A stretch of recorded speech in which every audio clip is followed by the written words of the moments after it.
Okay. So, good evening, ladies and gentlemen. I'm really sorry for technical problems. You know, the biggest speakers used to have the biggest technical problems. Okay. So, let me introduce one of the most our important speaker this night or this Congress, Amir Taaki. I would like to start with a really short story, my personal story of me and him. Firstly, I met Amir in 2012 when he invited me to the one of the first Bitcoin conferences in London. And for me, it was really big experience because it was a real crypto anarchistic conference. I met a lot of people like Smuggler, Frank Brown, Richard Starman, and a lot of interesting people.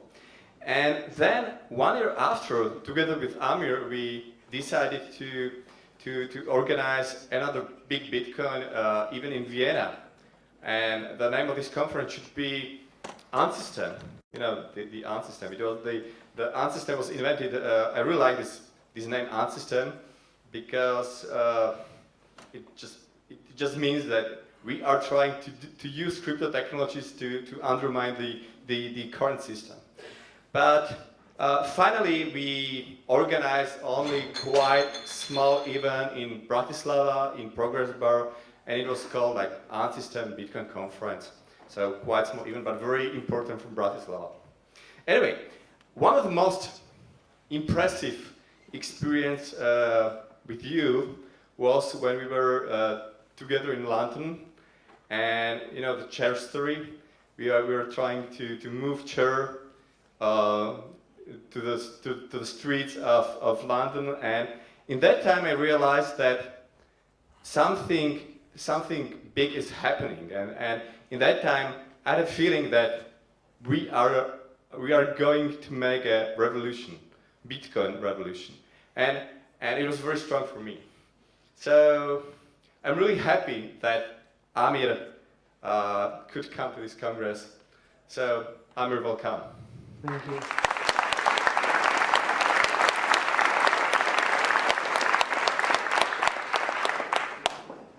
Yeah, it was a very nice moment when a lot of people shared different ideas. I'm here today with my colleague Harry Halpin. He's a professor of mathematics and cryptography and used to work for the W3C. We're also working together in our organization that we'll be talking about today. Before I start the presentation, he's going to give a few words as well to the audience. Yeah, so Amir is perhaps most interesting, I think, not because of Bitcoin. So it is true that Bitcoin and the blockchain technologies have been massively successful. However, the larger free software movement, the larger movement to create crypto anarchy, and the anarchist movement in particular are to some extent failures. As nation states collapse, the only thing that seems that has been successful so far is Bitcoin. But for myself, that's not enough. I was wondering for many years how we could recreate a whole new decentralized society. In all the work that I've been doing for years with crypto, with anarchists, we all know things are about to explode, but nobody knows what to do.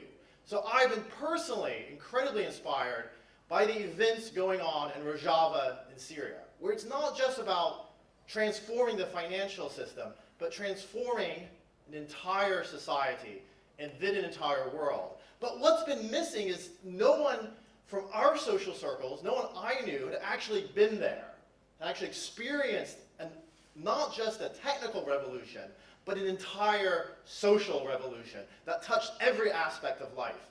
And more importantly, no one to come back with a strategy.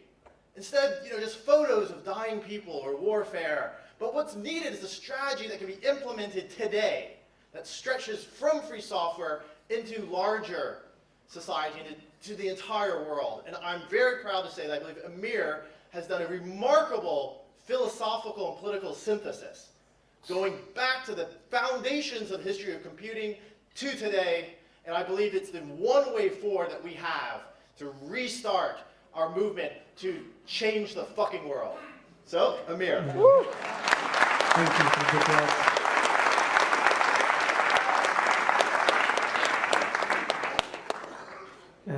I didn't expect such big words. Thank you for having me here. I believe that ideas play an important role in shaping human history, and what I want to talk about is how technology has been shaped by key ideas. In particular, how certain mechanical ideas of human society got mixed up with politics and technology. What I want to talk about is the story of the free technology movement. It was a movement that showed great potential promise to liberate humanity. At the heart of it was the idea that technology offered a new way to construct a radically different kind of society that never was before possible in history. This movement was influenced by the visions of early scientists who believed in the power of computer technology, not just to serve large industry and military, but for everybody in society to have access to this new power. Influenced by the 60s counterculture, this movement went on to develop the first personal computers. But that's not the end of the story, because this radical vision mutated into the idea of self-regulating systems, which sees human beings as objects managed by computer algorithms. In this vision, the value of human ideas to transform the world was diminished into seeing humans as objects managed by self-regulating systems that keep everybody happy. We now find ourselves in a strange, static dream world, while dark forces are threatening to penetrate our reality.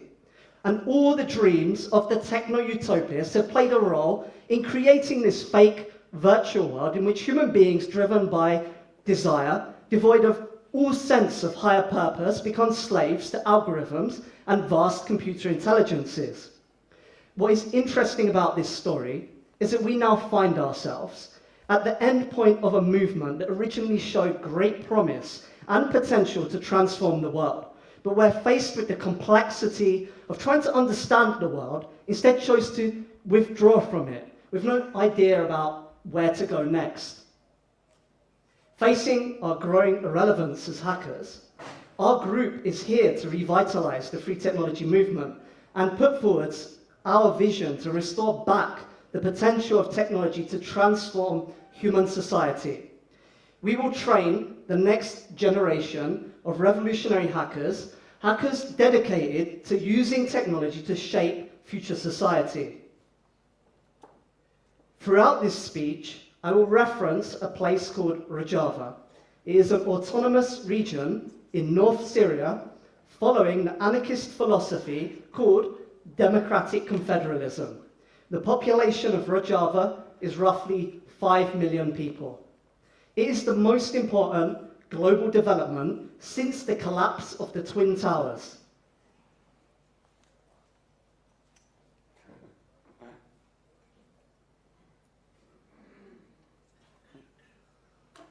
At the heart of this story lies a conflict between two men in 1968. One of them is called B.F. Skinner, the other is Lewis Mumford. It was a moment when two ideas about how technology could be used to advance human society first started to take hold. But to understand this conflict, we first need to go back to the development of the computer in the 1800s, to the age of industrialism and science, where two people called Charles Babbage and Ada Lovelace first began to put together the ideas that today underline modern computers. Charles Babbage was an engineer who wanted to solve industrial problems. He first developed a mechanical calculating device that could be adapted to solve a wide variety of common problems in industry. As he was working, improving his designs, he started to generalize his ideas into creating a new device called the analytical engine. The analytical engine would be a calculating device able to solve all possible mathematical problems. In essence, a computer. His main collaborator, Ada Lovelace, was the daughter of the poet Lord Byron, who died fighting in the Greek War of Independence against the Ottomans. Her mother, incensed and bitter towards her poet father, forbid her daughter from studying the arts. Instead, she pushed her into studying mathematics, logic, and rational sciences. Ada was passionately interested in a wide variety of science, mathematics, and technological fields, particularly with a social motive. She believed that mathematics was fundamentally a creative field, and that intuition and imagination were critical for studying mathematics and science. She named her creative approach poetical science. Babbage, on the other hand, was deeply inspired by the industrial factories of the time. He was a devout Protestant, contributing ideas to economics for increasing factory efficiency, whereas Ada was fascinated by metaphysical questions, comprehending the world, and shaping social reality. What in particular fascinated Ada was the social potentiality of Babbage's computer. Whereas everybody only saw a device as a way to compute better sums for industrial production, Ada saw much more potential across many domains of social life. She made a huge conceptual leap. She realized that the numbers inside this computer could represent symbols, such as letters, musical notes, or graphics, and that the computer could manipulate these symbols according to rules. Ada wrote the world's first computer program, and her mindset led her to ask questions about the analytical engine, examining the role individuals and society play in relation to technology. Unfortunately, Babbage constantly argued with the engineers because he kept changing the design, and his computer never got built. It would take computers to emerge during World War II, and 150 years before Ada's idealistic vision of a computer in every home became a social reality. During World War II, computers started to emerge. These were giant machines occupying entire rooms to compute trajectories for ballistic missiles and crack German war codes. They were huge, expensive, centralized machines managed by teams of staff. Their sole application was military efficiency, and the early computers reflected that in their design.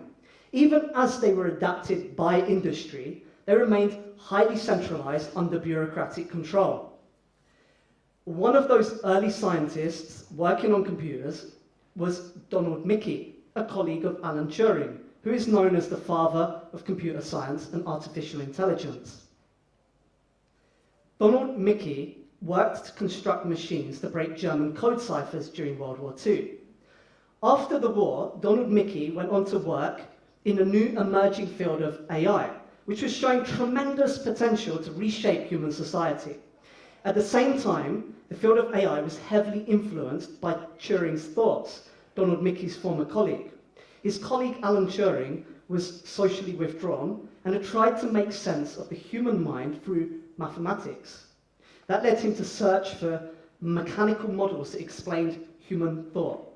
At the same time, it was the 50s, and throughout America, huge exhibits of utopian cities called Futurama were being displayed. Visionaries like Buckminster Fuller were designing new technological houses, and television was telling us humanity would be settled on the moon by the 90s. It was a time of technological optimism, and AI experienced a boom in advancement. However, during the 60s, development of AI had started to stagnate. Much of the earlier optimism and predictions about AI development had turned out to be false. In increasing amounts, the old mathematical approach started to show severe problems. Donald Mickey was originally a trained biologist before dedicating himself to computers, and he pioneered a new approach to AI which combined the dominant ideas of symbolic logic based on replicating the human mind through reason and theory, and new emerging ideas about the human mind based on interpretive, experimental science and cognitive psychology. Donald Mickey's main aim was to combine these approaches because he saw the pure focus on logic as the main reason for the stagnation of AI development. But Donald Mickey went even further, because what he also did was to state that although we could use AI to solve some very difficult problems, we must also understand why the AI is acting in a certain way. He termed this super articulacy and emphasized that AI didn't need to just solve problems, but also explain how and why they solve problems. And that intelligence must give meaning to their action. In a prophetic speech by Donald Mickey, he also said that the new power of the computer had both the potential to bring untold amounts of human suffering, or the greatest revolution mankind has ever seen. And he goes on to explain that it depends on how we humans decide to harness that power. This brings us in the story to the clash between B.F. Skinner and Lewis Mumford in 1968, between the behavioral psychologists who believed in using science to manage society and the utopian idealists who wanted to liberate humanity from power. Around this time in the 60s, there was a BBC documentary called Towards Tomorrow, which presented possible future visions of society. One of these was B.F. Skinner's vision. He asked the question that with the decline of the old forms of authority, how could we organize the masses in a future society? His vision was of a world managed by an elite group of specialized technocrats, where the humans are passive and are constantly monitored so they can be managed to keep them happy. Skinner proposed a new way of control to order people. He argued that in this age of individualism and mass democracy, old forms of coercion are no longer possible. Instead, he proposed a system based off of reward. The documentary first shows us an experiment. Pigeons are trained to peck the correct symbols on buttons in return for a pellet of food. In essence, they behave like mechanical objects to gain the reward. And he took this further in a demonstration on human subjects. In a mental hospital in San Bernardino, California, patients were given a reward for the correct social behavior. If they obeyed the authority and followed the rules, they would get given a paper currency. And at lunchtime, if they had this paper money, they could sit at a nice table with nice cutlery and less people. And if not, then they would have to eat in less elegant conditions. What Skinner created in the hospital was a new ordered hierarchy from a system of reward, one in which the humans don't feel controlled, but feel empowered.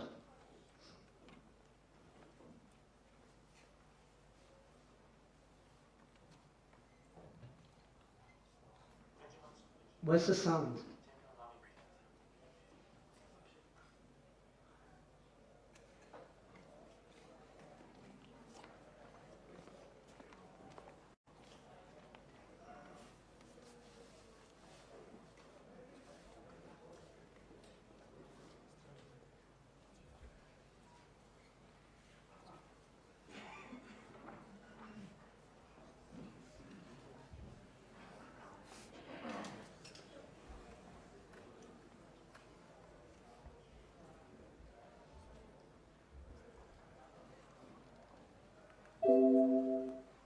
All right, let me just play it. Yeah.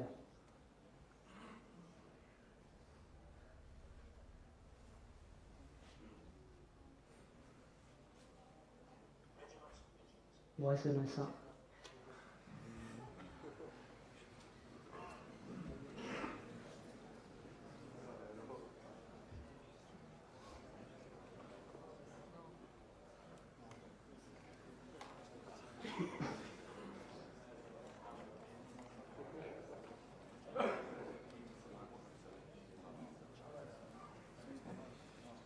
All right, let me try something. Skinner.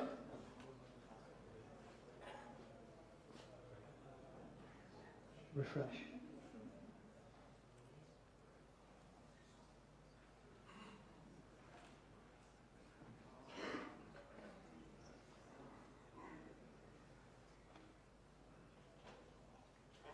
All right, forget that video.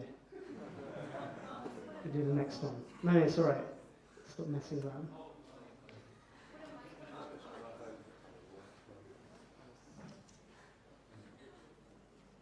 All right. Skinner says he sees this as the future of humanity. What is fascinating about this is it is eerily similar to what we see today, where there is a technocratic elite with no interest in politics, simply managing us to keep us happy and make themselves rich. And a lot of this was funded in the 80s with the fake consumer credit boom to reward us, like in the hospital, as a form of social management. Lewis Mumford puts forward an alternative vision.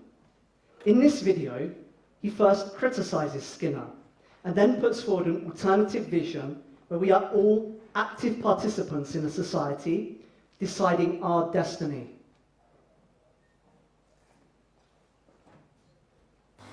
Skinner has a very ingenious way of making a system of highly compulsive organizations seem as though it were a very humane one. This is his great and original contribution. The old-fashioned mechanical collectives, the mega machines as I call them, were brutal. They used punishment as a way of enforcing conformity. Skinner and the psychological school that he represents have found a much better system than punishment. They first tried it out on animals, and now they're applying it to human beings. Reward them. Make them do exactly what you want them to do without the whip, but with some form of sugar-coated drug or candy, which will make them think that they're actually enjoying every moment of it. This is the most dangerous of all systems of compulsion. That's why I regard Skinner's Walden 2 as another name for hell. And it would be a worse hell because we wouldn't realize we were there.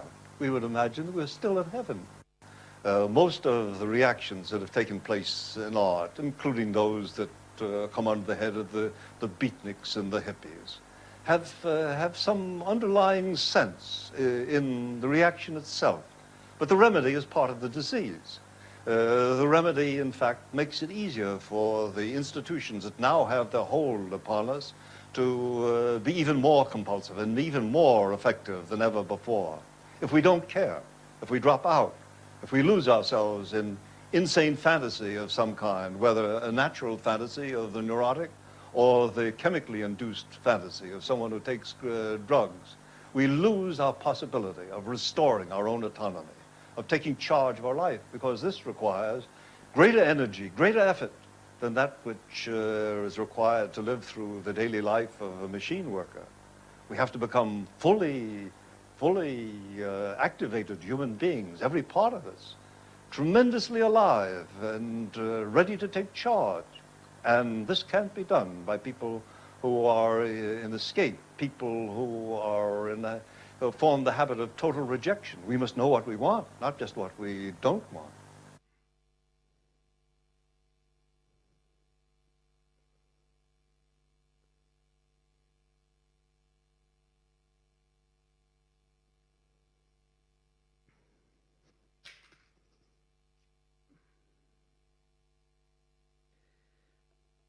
Mumford was a philosopher of technology and a utopian idealist who believed that science and technology did not develop in a straight path, but were influenced heavily by ideas and culture.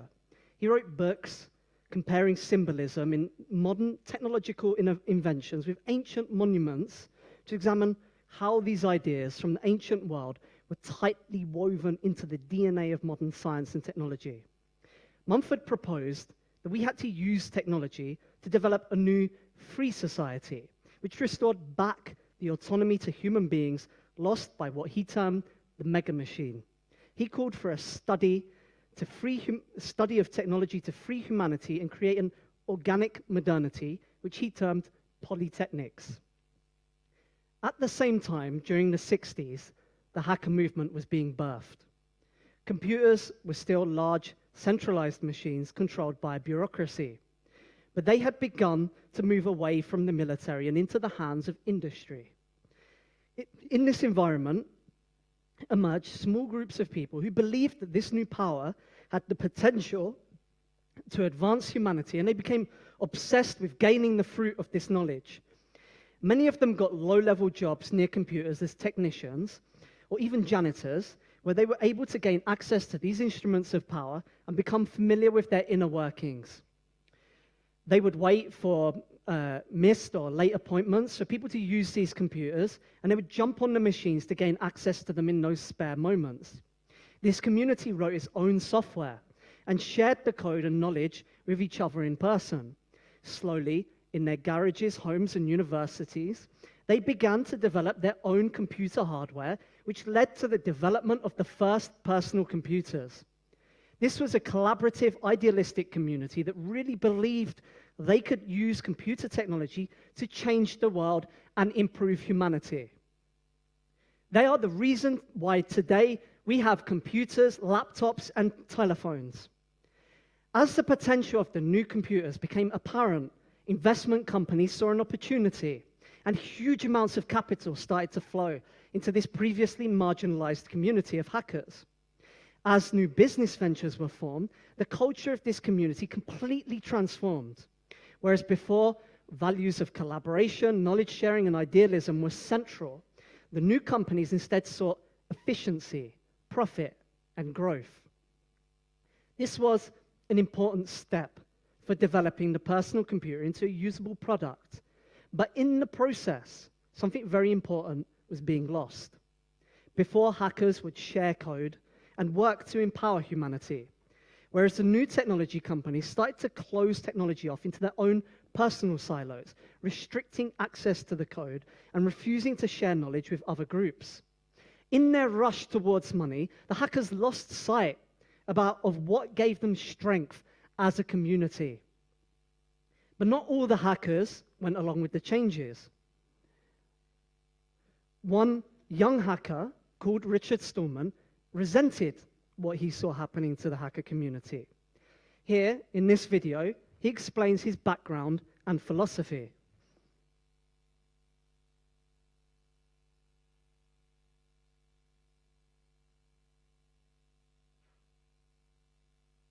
My project is to make all software free. Computers are sort of a fascinating build-it set where you can build things that you can then use to build more things. What you're building is kind of alive. It has a life of its own. It's a little thing that follows all your commands. It allows you to put together structures that you couldn't have put together before and carry this on until you're making structures thousands of times as big. I'd get up around 5 or so and come into the lab, read the messages people would send me. Then I'd go out to Chinatown with people and have a nice dinner. Then I'd come back and I would write programs all night, and around 7 in the morning I'd go to sleep. Richard Stallman has been called the last pure hacker for choosing to remain at MIT despite the temptations of the commercial world, true to the spirit of the early hackers. What they had in common was mainly love of excellence in programming. They wanted to make their programs that they used be as good as they could. They also wanted to make them do neat things. They wanted to be able to do something in a more exciting way than anyone believed possible and show, look how wonderful this is. I bet you didn't believe this could be done. Philosophical phone freaks and early hackers believe that information and tools should be free, or at least available to serious seekers, and they openly shared their work with others. Some argue that the computer revolution could not have happened without that hacker ethic. Today, hackers are divided between the old values and the new. They can't agree whether source codes, the basic blueprints of a program, should be shared or not. Hackers frequently want to look at code, like operating system listings and the like, to learn how it was done before them, because this is how they're going to learn to do it. And source should be made available reasonably to those sort of people, not to copy, not to sell, but to learn from. Tools I will give away to anybody, but the product, that's my soul is in that product. I don't want anyone fooling with that. I don't want anyone hacking into that product and changing it, because then it won't be mine. Imagine if you bought a house and the basement was locked and only the original building contractor had the key. If you needed to make any change, repair anything, you had to go to him. And if he was too busy doing something else, he'd tell you to get lost and you'd be stuck. It's like somebody saying, looking at a painting and saying, well, I don't like that color over there, so I'll just take a can of paint and change it. That wrecks the whole painting, okay? That changes everything that I did. And that to me is one of the greatest insults. You're at that person's mercy, and you become downtrodden and resigned. That's what happens when the blueprints to a computer program are kept secret by the organization that sells it. And that's the usual way things are done.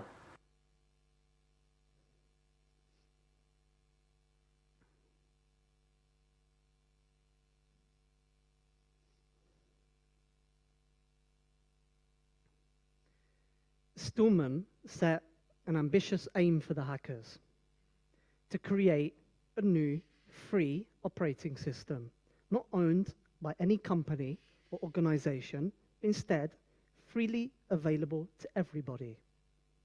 Nobody took him seriously. Besides being massively complex, it didn't seem to make sense. Why would anybody spend years to develop an operating system which wasn't sold for profit? It seemed to raise more problems than it solved, and so he was ignored. But Stallman was very persistent in everything he did. He never took no for an answer, and if he believed in something, he would dedicate himself to it. For the next decade, he went and wrote his own operating system. It took a lot of energy, but slowly he gained a small following, which gradually grew larger over time, step by step. And the result of that is the birth of the Linux operating system in the early 90s, which is arguably one of the most important events in the history of computing. The start of the 90s saw another burst of energy among hackers. The free software movement was expanding, crypto-anarchists were developing new ideas about money and engaging in conflicts with power and the state. This was also the age of the hack lab, when hackers were setting up underground hack labs to experiment with free technology. The community created their own technologies and communicated through decentralized, uncensored networks like the chat protocol IRC. This communication system had different networks people could enter with an online identity and discuss topics in different chat rooms. When the Soviet Union fell, all communications such as television, radio, and the telephone stopped.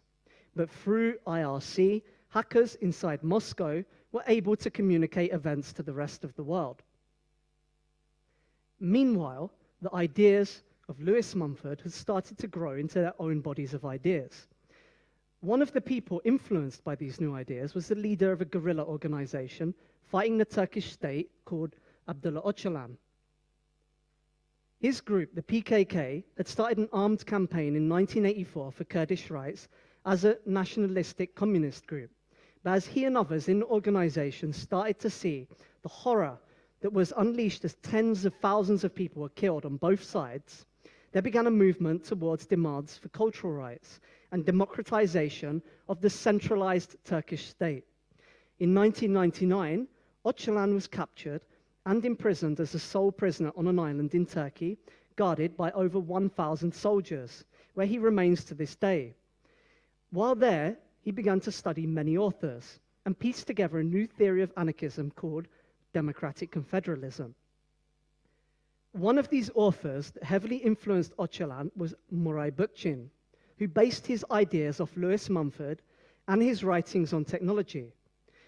Bookchin had been rejected by the anarchists in the 90s for criticizing them, because he accused the anarchist movement of becoming a lifestyle rather than a serious revolutionary movement.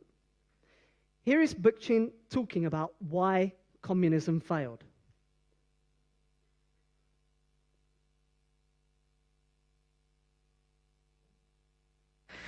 I literally saw this movement disappear, and disappear from history, at least as far as the United States is concerned. And I have no belief whatever that it will come back again. Namely, what I'm saying is, I saw the end of the classical workers' movement. And I had to ask myself, why had this come about? What did this mean?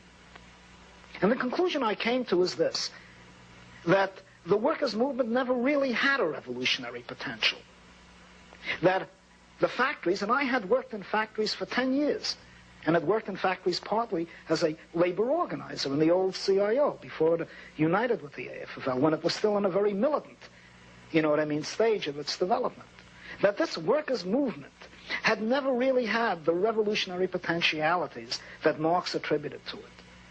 That in point of fact, the factory, which is supposed to organize the workers in Marx's language, mobilize them, and instill in them the class consciousness that is to stem out of a conflict between wage labor and capital, in fact had created habits of mind in the worker that served to regiment the worker, that served in fact to assimilate the worker to the work ethic, to the industrial routine, to hierarchical forms of organization, and that no matter how compellingly Marx had argued that such a movement could have revolutionary consequences, in fact, such a movement could have nothing but a purely adaptive function, an adjunct to the capitalist system itself. And I began to try to explore what were movements and ideologies, if you like, that really were liberatory, that really freed people of this hierarchical sensibility and mentality, of this authoritarian outlook, of this complete assimilation by the work ethic. And I now began to turn very consciously toward anarchist views. Because anarchism posed the question not simply of a struggle between classes based upon economic exploitation. Anarchism really was posing a much broader historical question that even goes beyond our industrial civilization. Not just classes, but hierarchy. Hierarchy as it exists in the family. Hierarchy as it exists in the school. Hierarchy as it exists in sexual relationships. Hierarchy as it exists between ethnic groups.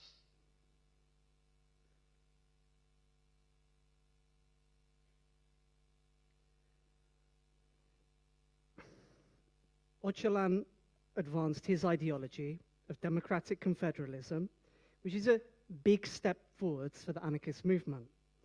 He is a great thinker, and his writings are the most important of this century. Meanwhile, during the late 90s, the web took off and first started to become popular. Companies saw another opportunity. After the early personal computer boom, everybody was determined this time around not to miss out on the opportunity to become rich.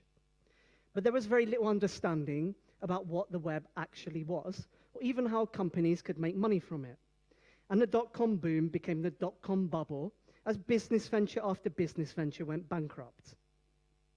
At the same time, Stallman's movement had grown, but Stallman had failed to turn it into an organized and funded movement.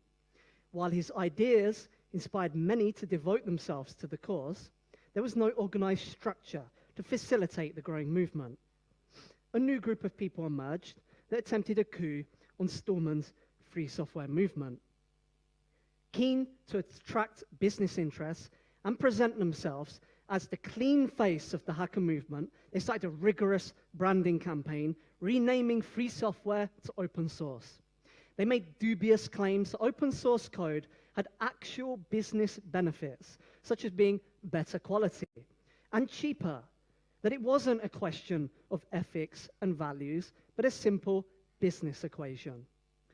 One of the main thinkers and initiators of open source was Eric Raymond. Unlike Stallman's hippie politics and talk of sharing, Raymond believed in American values and work was which presented the open source software development as an open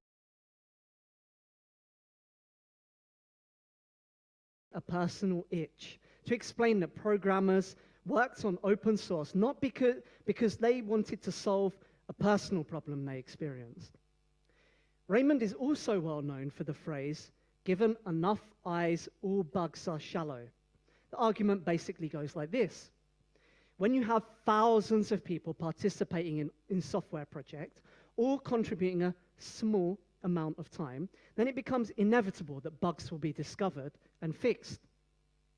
The older idea of groups of hackers united by an idea, developing technology to challenge power and spread their values, was replaced by a new idea of spontaneous individuals all working in their own self-interest to write open source software.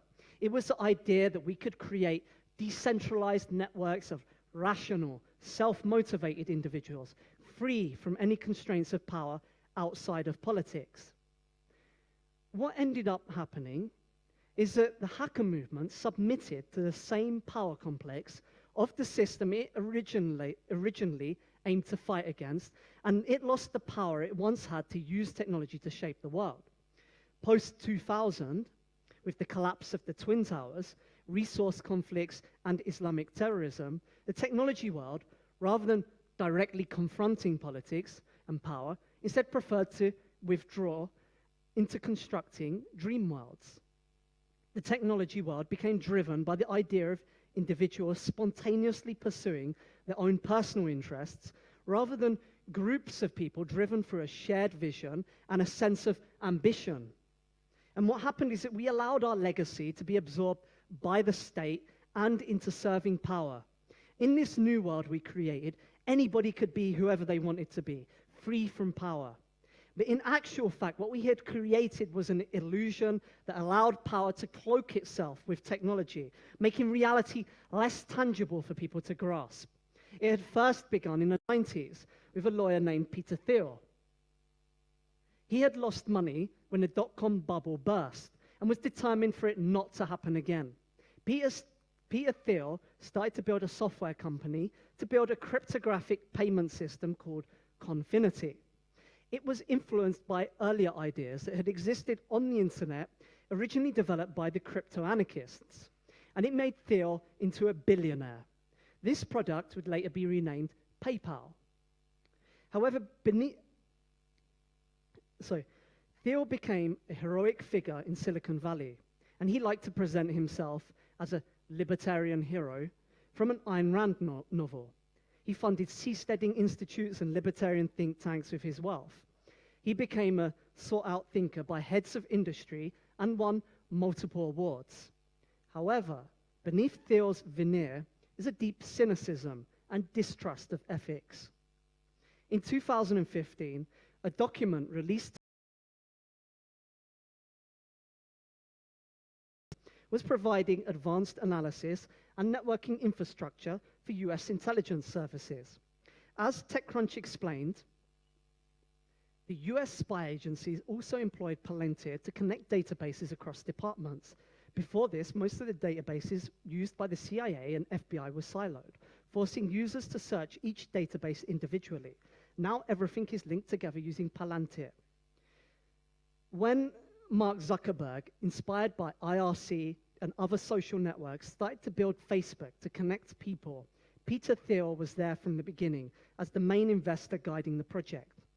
He is also a major partner for the depoliticized hack lab of Silicon Valley called Y Combinator, which funded Coinbase, the signer of the New York Agreement. And he is an early funder of Ethereum. What is important to realize is that technology and how it grows is deeply influenced by the people where that technology originates from and what they believe. During the post-2000 era, there was a wave of optimism, followed by the failed revolutions of the pirates, Occupy Wall Street, and the Arab Spring. It was here that Wikipedia emerged as an ambitious project to compile the sum of all human knowledge. Wikipedia was influenced by the earlier idea from Eric Raymond and the open source movement of large groups of people coming together, all making a small contribution to build large-scale projects. At first, it remained small, but as the project expanded and became known, it grew very quickly. The idea worked. It seemed to validate the earlier open source idea of managing people with decentralized systems. Prophets of the Wikipedia revolution started to write books and organize conferences about the magic of what they called commons-based peer production. But then something strange happened. Wikipedia released statistics on the project, and when people began to analyze the data, the reality we saw didn't fit our expectations. What we saw is that most of the articles are written by a small group of editors that spend hours every day working on Wikipedia. What this showed us is that it wasn't that Wikipedia was written by large groups of people, each contributing a sentence or two spontaneously. What we actually saw is that Wikipedia was written by a small core of dedicated people who spent the vast majority of their time working on Wikipedia. And that what brings these people together is an idea that drives them towards a vision. We see the same thing in open source projects. There is always a core of developers driven by the project's vision. No project was ever, in my personal experience, driven by a diffuse mass of developers working for their own self-benefit. The mantra, many eyes make all bugs shallow, is false. Software is a complex work that requires a huge level of coordination, hard work, and creative thinking based off of real understanding and knowledge. Developers do not spend years of their life to write software to solve a specific personal itch or problem that occupies themselves. They are driven through ambition, the ability to influence the world, to craft something meaningful, and the satisfaction of good work. Many of our original ideas were full of huge potential, but they have been absorbed by power into serving its own interests. Why has this happened?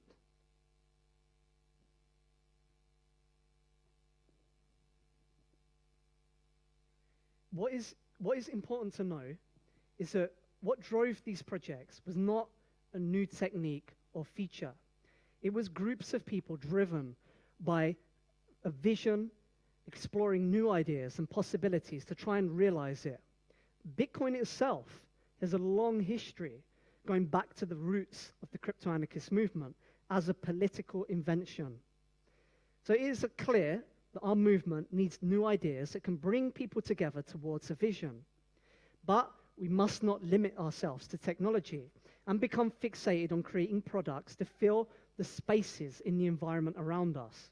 We must think on a big scale, think globally, making an effort to understand the political context of the here and the now, and how we apply technology to influence the world around us.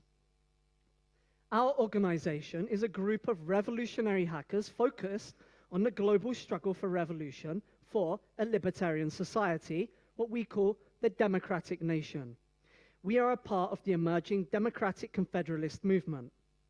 This Western system of managed stability has turned into lurching from crisis to crisis without any vision of where we're heading as a civilization. This Western liberal system has exhausted itself of the ability to advance humanity forwards. Breaking out of this cage, idealistic movements are forming, such as the New Right and ISIS, in the gaps among this global breakup of power. Western society has grown comfortable, emphasizing the sensory world of comfort, pleasure, and fame, with very little creative thought to the ideas that drive society and culture. We are erased from our roots, constantly breaking with the past to impose a new, superior model in a thirstless drive for efficiency. We are disconnected from space and time, with a politics based off of abstract models that disregard geography and history. Art relies more and more on a frenzied emphasis of the new and the shocking, on sensationalism, while religion, stripped of its substance, is tending towards fundamentalism. Everything is constantly changing, while economics and politics has become blindly hedonistic and utilitarian, enslaving humans inside a hierarchical, mechanistic state system. The system has exhausted itself. It is the final days of Rome. So what is happening in Rojava is the source of an ideological movement advancing the legacy of anarchism. Rojava will be one source of change throughout the world, one of many. For instance, in Catalonia, Barcelona in Comú is a municipalist movement based off the ideas of Bookchin and Rojava, and they now occupy the position of the mayor in Barcelona. And Latin American anarchist and Marxist groups, which are really well organized throughout the continent, and they have begun to now form groups and organizations to study and follow this ideology. We are at the start of another era in global history. Groups taking root now in the future will be vying for power among the dissipation of the liberal world order. Democratic Confederalists are one of these movements. It's our work now to lay down the foundation so our later struggles will be a success. The technology world is too focused on capital and products. What we actually need are ideological hackers. Trained revolutionary hackers to serve as the forefront of this change, as the prophets, carrying the message, able to comprehend our world and organize larger groups of people towards a shared vision. To this end, we are establishing a training academy in Barcelona to train a core group of politicized revolutionary hackers that will be responsible for organizing a new network of technologists. We are in a stage now of forming important key concepts that would lead and advance the hacker movement forwards. In particular, we seek to make a synthesis between the ideas of the crypto-anarchists, free software movement, hackers, pirates, and other great thinkers into an area of study for how we apply these techniques towards our goal of democratic confederalism. We are reviving the field of study first proposed by the great thinker Lewis Mumford, who named this polytechnics. Okay, that doesn't work. Technics is concerned with coming into being. That is, thinking and acting how something may come into being, which can either exist or not exist, and whose origin is in the creator, not simply in the product itself. Polytechnics is about applying our knowledge of techniques for the construction of a democratic modernity, a free, autonomous humanity, and restoring back the organic synthesis of nature with civilization. We instrumentalize techniques to further our goals. And for us to be successful, we must have a full comprehension of the true meaning of freedom, hierarchy, and state. Our starting point is the revolution in Rojava, which we see as a stepping stone to further opportunities internationally. We want to advance concepts such as cryptographic law, decentralized governance, libertarian economics, and free technology inside the Rojava movement. This is an ideological movement that is setting down roots internationally and will continue to spread. We take our place as hackers to build the technical arm of this revolutionary movement. We are not just hackers, but missionaries of an idea, training more hackers to replace us and grow as a movement. The first phase in our long-term strategic plan is to work on free software, telecommunications networks, and Bitcoin projects. When Ethereum was first released, one of its main projects was literally advertised as unstoppable code and quickly raised $150 million, becoming the highest ever crowdfunded project in the history of the internet. But that's not the end of the story, because it was hacked and lost over $50 million. Ethereum itself had to change its unmutable code to reverse this human error. What we should have realized then is we aren't just working with technology, but with people and the ideas that shape them. Bitcoin now suffers from a crisis of confidence after a series of open confrontations. The task now is to understand the underlying cause of this division is because of the underlying ideology of the people involved in the project. The way forwards for resolving this series of conflicts is not a new form of management or a bureaucratic process inside of Bitcoin, but a real synthesis and restoration of values back to the project. The developers of Bitcoin should be trained ideologically so that the project gains coherency towards a shared vision. Any structure we make is only as good as the ethical values of the people inside it. The main role of technology is not shaping the external world to coerce people to act in a certain way, but to support an ideology that can change the internal world of people's thoughts. Richard Stallman did more than write an alternative operating system that replaced the proprietary operating systems. He gave us a vision and a long-term goal to work towards. He wrote articles and made speeches which inspired thousands of hackers to join his cause. Stallman inspired me through his ideas and action. Stallman is a prophet who spoke about power and technology decades ago, predicting that our current path would lead to vast corporate and state intelligence apparatuses that wield huge amounts of power over technology users. What Stallman proposed was taking back control of technology through a movement that sought to technologically empower its users. So we're here to find allies and fellow travelers who are in this cause with us, to find the people who would join our organization or give us funding or offer us places to work. Never before in modernity have we had an opportunity like this to break free. We are entering a tipping point where history is bifurcating after a long period of stability. We are moving into a global breakup of power, rapid multiplication of ideologies, and a shift in the global geopolitical balance that is opening up gaps in the governance around the world. Humanity is facing a future with a huge amount of suffering and conflict. There is no happy, free love future awaiting us, but a dark period, followed of hardship, followed by regeneration. However, it is also an opportunity for revolutionaries that are well prepared to take advantage of this coming crisis and steer it towards their vision. And not everybody can be revolutionary.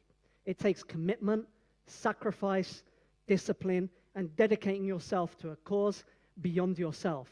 To be the points of change able to fight, we must achieve self-mastery and reach our full potential as human beings.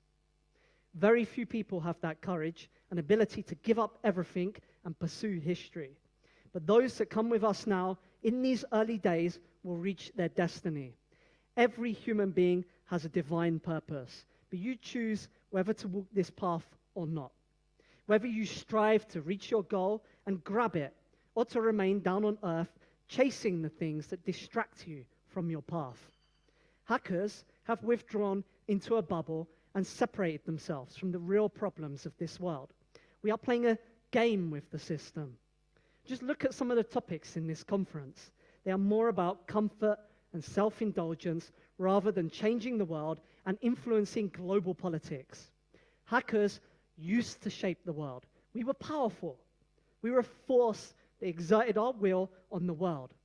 Now, we have withdrawn into making toys and trinkets to amuse ourselves. What happened to that will and ambition for greatness? And it's worse than that, because our dreams have mutated into nightmares. And unless this movement has a big change, all of the efforts of our forefathers, of the crypto-anarchists, the free software movement, and the hackers will amount to nothing. Everything will fail and dissipate, because the world now is in the midst of a huge global shift, and we are not engaged with this change. We have become depoliticized vessels of emptiness, dazzled by the lights of modernity. This year, the UK had a general election to choose the next leader of the country. One of the parties was the Pirate Party, while the other parties talked about terrorism and immigration, the two most important issues facing European society. The Pirate Party talked about copyright reform and libel law. Are we going to confine ourselves to irrelevance, or are we going to apply our knowledge towards something useful? We live in a technological society, and technology is another front in the struggle for freedom. We are facing a deep social crisis in the West that is not simply economic. No new economic or political model will save us. Neither will some new innovation or technology. The huge level of mental disorders are a symptom of the destruction of humanity that we feel a part of us has died subjugated to this mechanistic industrial system of enslavement that started with building pyramids and has ended with nuclear weapons. But there are signs that the system has exhausted its capacity to manage the crisis any longer. New movements are rising up to exploit the vacuum, and we will all be forced to pick sides. The baby boomers remained neutral, and they became victims of power and domination. Technology is an instrument that hackers wield, but we need a vision that gives us meaning and direction. Our group is the most exciting technology project in the world right now, at the forefront of history. Whoever decides to walk with us now will become a leader.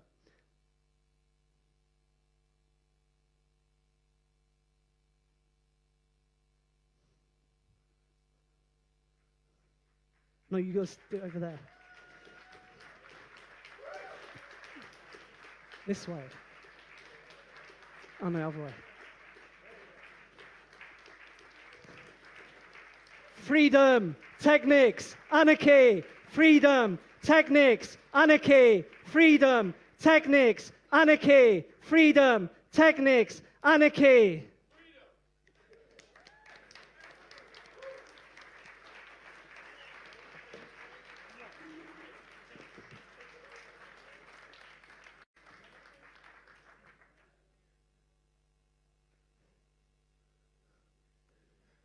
So thank you a lot, Amir, for your interesting and comprehensive presentation. I think we have still some time for questions, so please ask.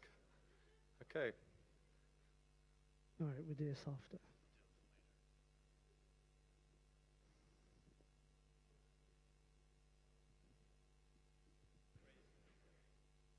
Amir, what about Dark Wallet, man? We funded this project.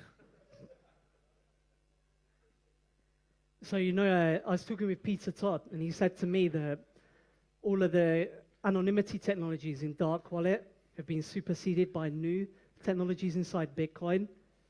So he says it's not worth it for me to work on Dark thinking about, because we need a lot of Bitcoin infrastructure that we need to build. We will be building a lot of Bitcoin projects and anonymity technologies. Okay, question 2. Okay. Yeah, thank you for that great presentation. It really captured a lot of different aspects of today's society going through history till now. You referenced how due to capital moving into the space, so this was in reference to the early computer days, so people taking the past, making a personal computer. People lost track, and there was a cultural shift, no longer sharing, collaborating, thinking as a collective, but rather thinking exclusive groups and closing the doors which allow them to have the power in the first place. And I have a quote which I really think resonates with this, and I'll get to my question, I apologize. When a nation goes down or a society perishes, one condition must always be found. They forget where they came from. They lost sight of what had brought them along, and that's by Carl Sandburg. So to reference this, I want to bring it back to what's happening right now with cryptocurrency. I see the same trend occurring, where the starting point or the phase 3 or 4 years ago for me at a lot of these conferences was a crypto-anarchist movement, or perhaps in many ways opposing the traditional banking systems. And I'm seeing as more money is coming into this, people are losing track of what started this. And this really annoys me when I go into conferences or general discussions, where the topic has shifted from the political movement, as you said, it was the birth of a political ideology, into this piece of technology on how people can profit from. What advice, you covered so many different aspects of historical movements, whether it was the computer movement, the free software movement, the internet, and now onto cryptocurrencies. How can we escape that same kind of force of ideology onto people where they forget where it came from, and like Linux itself has been taken and put into so many applications we don't even realize? How do we not lose control of that? How do we not lose sight of the importance of the message? And that's something that really troubles and puzzles me at the same time. What really drives projects forward or advances humanity in general is idealism. Like all throughout history, many scientists dedicate their lives to discovery, and they gain no reward from that. But the point about Richard Stallman is that he started an idealistic movement that gained momentum But he failed to turn that into something more organized, to get funding, to start to establish places where people work on projects. So for instance, when I was 16 or 18, I was completely absorbed by free software. I thought it was one of the most important things in the development of modern history. But it was a very difficult situation to work on open source as a young programmer with no support. If there were places with a bed, with food, I would go there and I would work every single day and devote myself to free software. That's a really important part of a successful movement, is to have the resources, to have that material capital. So a lot of the idealists a lot of these idealistic movements cut themselves off from that, cut themselves off from organization, from trying to think about structure and to institutionalize a movement. And what they ended up happening is other groups came along and ended up taking over from them, which is what happened with the open source movement.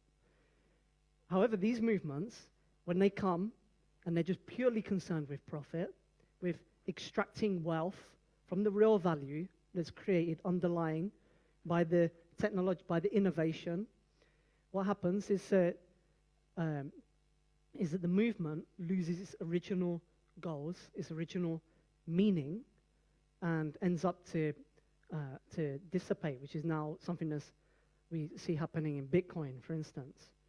So the important task of Bitcoin is to restore back values as the center of project. Not saying, oh yeah, we need to reject capital, we need to reject material resource. After all, Bitcoin is a project to make money, but we do need to think about that at the core of the project, we have our ideals. And that the aim of Bitcoin as a project is to challenge the power of the central banks. That is the biggest tool we have ever since the development of the central banks to challenge their power.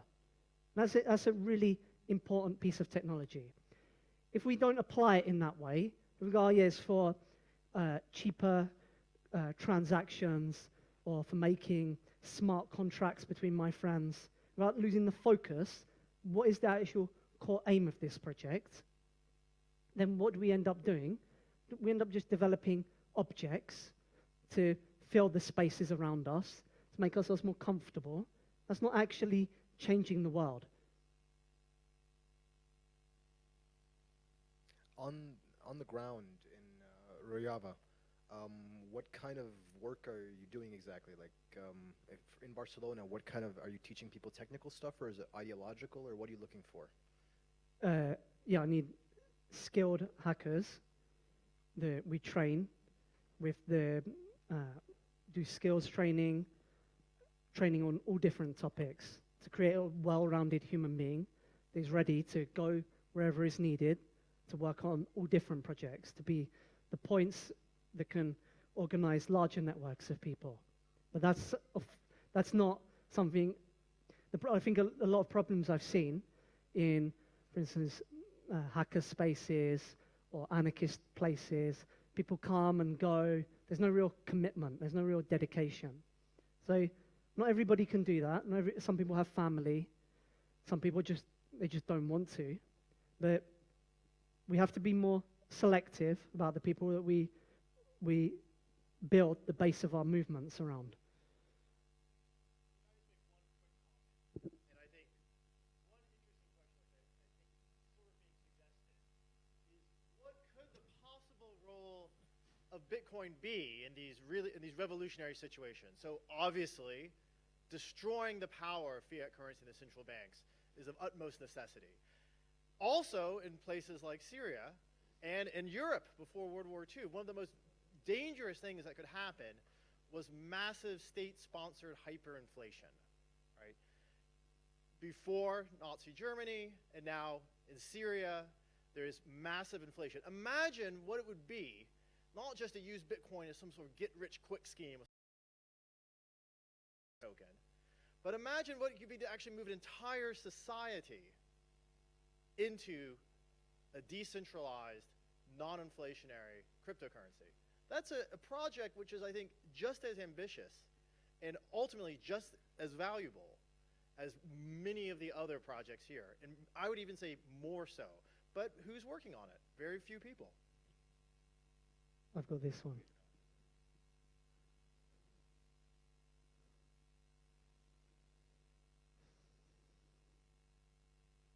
You still seem quite hopeful for the future of Bitcoin, and I was wondering, with all your kind of knowledge and expertise in the field, don't you think that maybe it's not Bitcoin that is the currency that takes us all further, especially when we consider how Bitcoin is funded by third-party interests that take it into different political directions? Don't you think it's that we need a blockchain that's independently funded by its own creation of currency, and that is decentrally controlled by the users?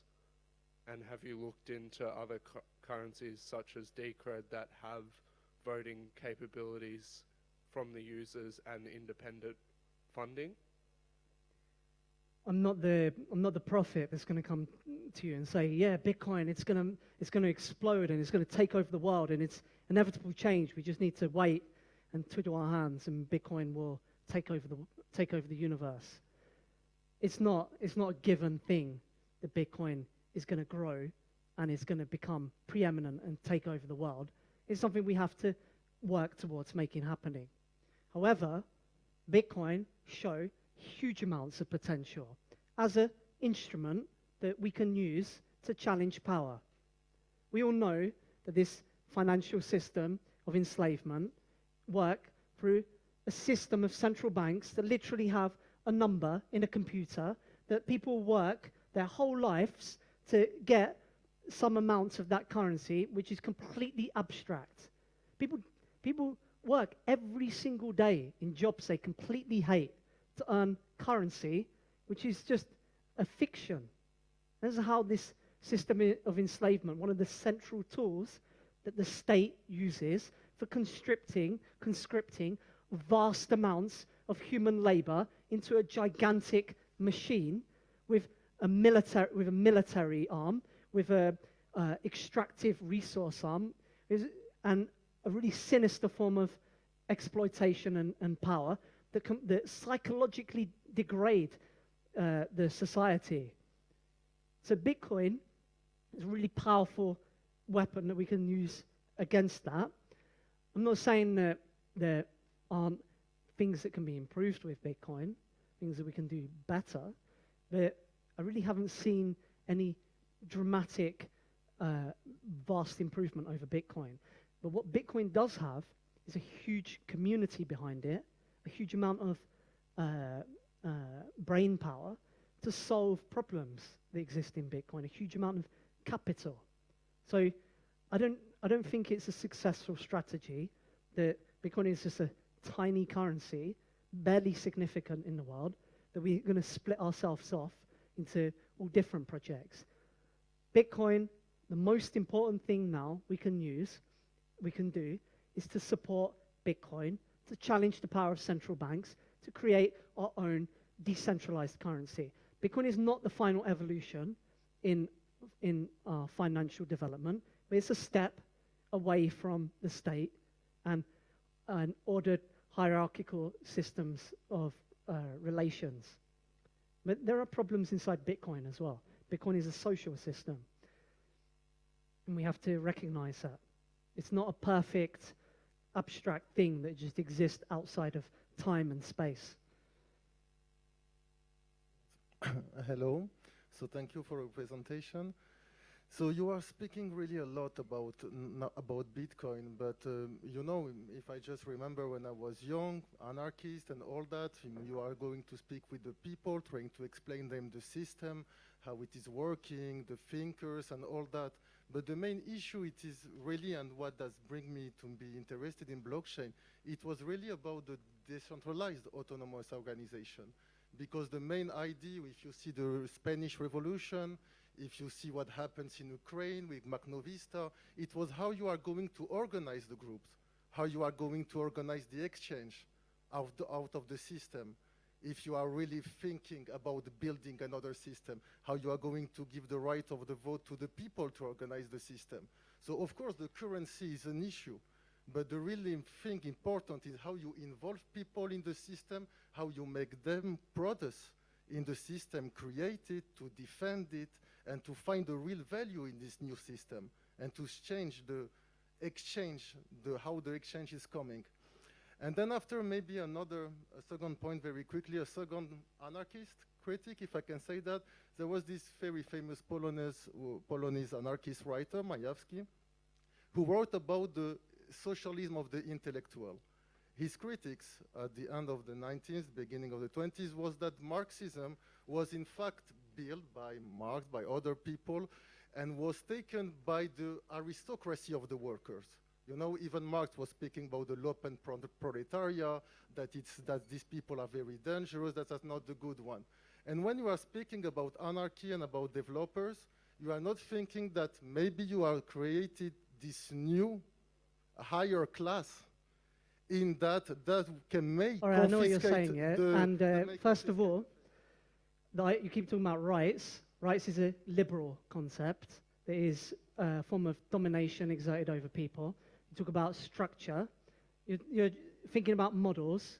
You're talking about new political models. You're talking about decentralization. What Bookchin actually was saying in that video is that the reason why Marxism failed is because the factory worker working every day in the factory doing that mechanical work. Like, what did Marx say? Marx said that every day working in the factory, the worker would see how he's being dominated, how he's being exploited, and that would create in him a new class consciousness that would cause him to rise up and to overthrow the factory industrial-based system and to take control of it. What actually happened, what we saw, is every day in the factory doing mechanical work, create in the mind of the worker patterns of thought that they internalize this form of domination. So that's what we have to understand, is that if we truly want to break free of this system, it's going to require changing the thoughts of humans, not just some new way of ordering the society, some rearrangement of the structure. No, the structure is the problem. The structure exists because human beings are siloed into different specialities, into different parts in a gigantic machine. You're a doctor, you're a policeman, you're an engineer. If I live in the forest, if I feed myself, if I clothe myself, if I keep myself warm, if I'm taking care of all of my needs as a human being, there is no state involved in that. I'm a free, autonomous human being. But we don't live in the forest. We live in a civilization. I have clothes, I eat well, I sleep in a house, I use technology. Where does all that come from? The phone that we use is created in a factory. The factory is a gigantic machine with different mechanical parts inside. The human beings inside that factory are mechanical objects. They're not thinking human beings driven by ideals, driven by a sense of purpose or destiny. No, they are objects of power, following obedient, following orders, following commands that come from an elite that is managing, is pulling different levers and buttons to just maintain stability, not to move as a society towards something with a sense of purpose and meaning, just to maintain it, for it to grow. So we need to get free of this liberal way of thinking.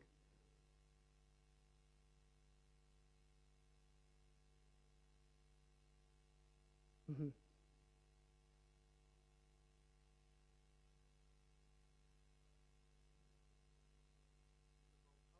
Organize the society, and how you can use some decentralized autonomous organization to organize the way of production, because the way you produce is linked with the way you're thinking. If you are not making people produce freely in a different way of trading, you're not going to make them think differently. It's Well, very easy. no, but again, you're saying this. You're talking about production and the external world first, as opposed to the thoughts and the subjective.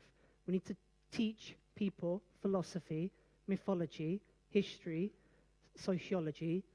That's where the change comes from. Yes, but for that they must have free time, and to have free time they don't have to go to work, and go to work, you have to change the system how it works, because if you send the people we need to get rid of the system. 12 hours a day in a factory, you don't want to change they anything. are not going you want to to just change rearrange their way it a of little thinking, bit to keep it because going at on. the end of the day they're That's going to watch bourgeois TV ideology. and they're going to be lazy.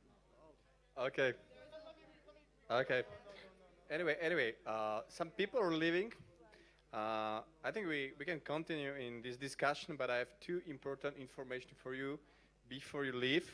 So one important information, we lost our speaker in Moscow, and I have just some news that he has just arrived to Prague. Yes, Jim Bell is here, so Jim Bell has just arrived. Because he had a lot of problems. He was detained by Canadian customs officers and sent back to the Moscow. And fortunately, he passed Moscow without problems. And the second information, I think we will have time for some other question, but the second important information is that Paralelní Polis will be closed at 10 p.m. What means that the party is starting in a few minutes in bar in La Fabrica, but the problem is that there will be no entrance from Paralelní Polis to La Fabrica. Like so you want to if you want to come to La Fabrica, the bar where it's a party, it will be possible only using the outside entrance. Okay, that's all. So we can continue now. Question?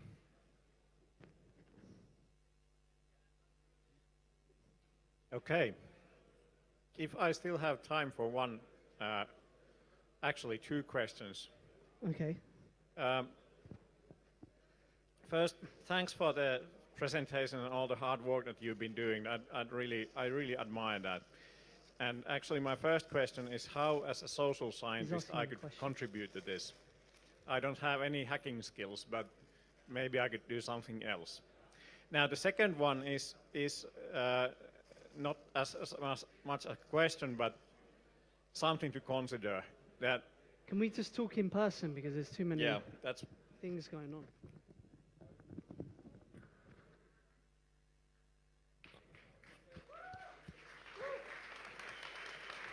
Okay, thank you a lot. Thank you a lot, Amir. Okay, it's time for a party.